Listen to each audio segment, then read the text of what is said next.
Here's how to delete all Gemini AI chat history on desktop and mobile. Deleting your chat history permanently removes all stored Gemini conversations from your account, and they can't be officially recovered.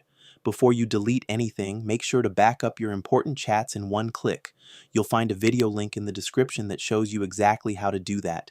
Now let's delete your chat history on the desktop. In Gemini on your desktop, click Settings and Help on the left side, then select Activity. This opens your Gemini activity page where all past chats are stored. Click the Delete button. From the options, choose Always. A confirmation window will appear. Click Delete again to confirm.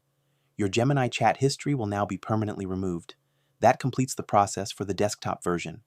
Now let's remove chat history on mobile. In the Gemini app, tap your profile picture in the top corner. Select Gemini Apps Activity.